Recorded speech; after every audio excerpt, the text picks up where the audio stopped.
wabarakatuh. Sebelumnya, perkenalkan nama saya Arisna Natasha Hazani dengan akronim 04. Saya di sini ingin menjelaskan tentang 3 materi. Yang pertama ada kepribadian dan nilai, yang kedua ada persepsi dan pengambilan keputusan, dan yang ketiga ada motivasi. Langsung saja ke materi yang pertama, yaitu kepribadian dan nilai. Kepribadian sendiri yaitu jumlah total keseluruhan acara di mana seseorang individu bereaksi dan berinteraksi dengan individu lain. Penentu kepribadian ada 2, heredity dan traits. Selanjutnya kerangka kepribadian.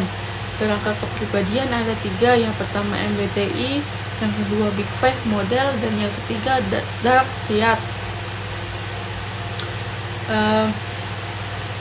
Selanjutnya atribut kepribadian lainnya yang relevan, yaitu yang pertama evaluasi inti diri, yaitu penilaian individu terhadap kemampuan, potensi, dan nilai dirinya.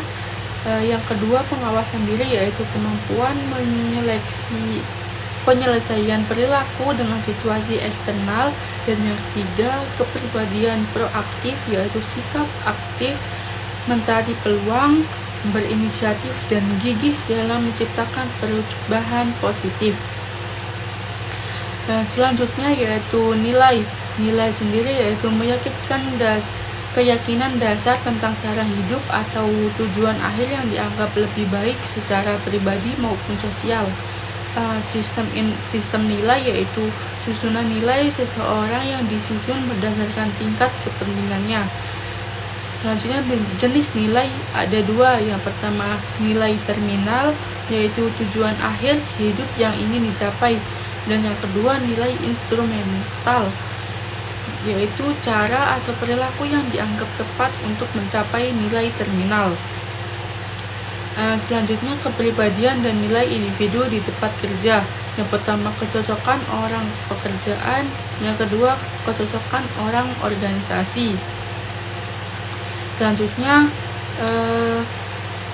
kerangka Goble. Yang pertama ada ketegasan, yang kedua orientasi masa depan, yang ketiga perbedaan gender, yang keempat penghindaran ketidakpastian, yang kelima jarak kekuasaan, yang keenam individualisme, yang ketujuh kolektivisme dalam kelompok, yang kedelapan orientasi kinerja, dan yang kesembilan orientasi kemanusiaan.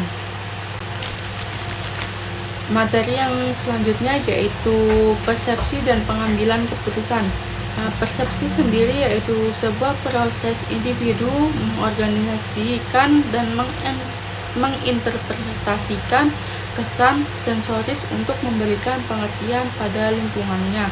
Persepsi ini penting bagi perilaku organisasi karena perilaku orang-orang didasarkan pada persepsi mereka tentang apa realita yang ada, bukan mengenai realita itu sendiri.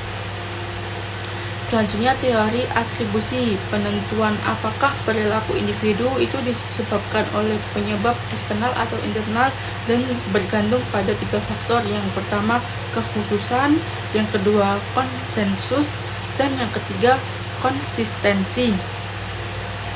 Selanjutnya kesalahan penilaian. Yang pertama kesalahan hubungan fundamental, yang kedua kecenderungan untuk merendahkan faktor-faktor pengaruh eksternal dan meninggikan faktor-faktor pengaruh internal.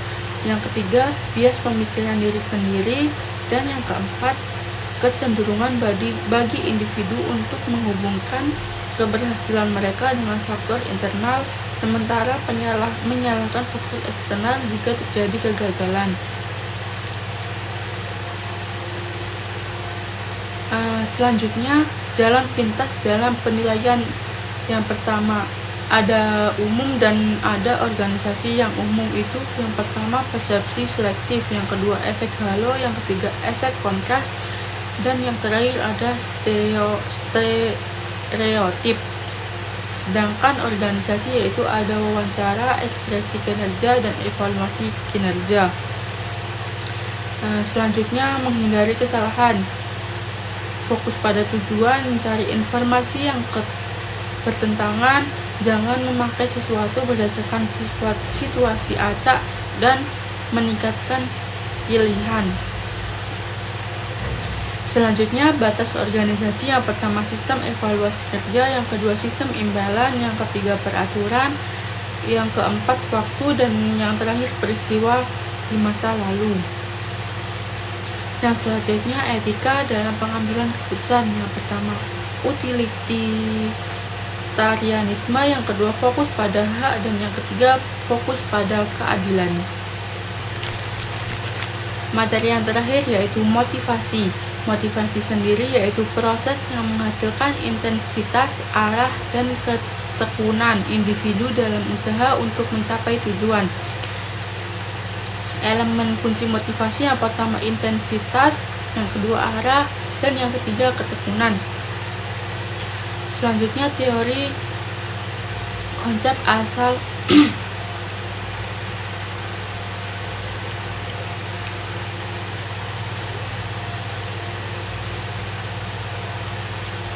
Selanjutnya, materi yang terakhir yaitu motivasi. Motivasi merupakan konsep. Selanjutnya, yaitu materi terakhir, motivasi. Motivasi sendiri adalah proses yang menghasilkan intensitas, arah, ketekunan individu dalam usaha untuk mencapai tujuan. Elemen kunci motivasi ada 3, intensitas, arah, dan ketekunan. Konsep awal motivasi yaitu Maslow hierarchy of needs theory. Yang kedua, Herzberg two factor theory. Yang ketiga, MC theory, X and theory Y. Yang terakhir, MC Groves theory of needs. Selanjutnya ada teori motivasi kontemporer. Yang pertama, teori penentuan nasib sendiri. Yang kedua, teori penetapan tujuan. Yang ketiga, manajemen by objectives. Yang keempat, teori efikasi diri. Yang kelima, teori penguatan. Yang keenam, teori keadilan. Dan yang terakhir, teori harapan. Selanjutnya, self-determination theory yaitu teori motivasi yang mengkaji manfaat motivasi intrinsik dan kelemahan motivasi ekstrinsik. Cognitive evaluation theory yaitu bentuk lain teori self-determination. Selanjutnya, teori penetapan tujuan yaitu teori yang menyatakan bahwa tujuan yang khusus dan sulit dengan umpan balik akan menimbulkan kinerja yang lebih tinggi. Selanjutnya, self-efficiency teori yaitu keyakinan individu bahwa ia mampu mengerjakan tugas, mencapai tujuan, atau mengetahui sebuah hambatan. Sekian, terima kasih.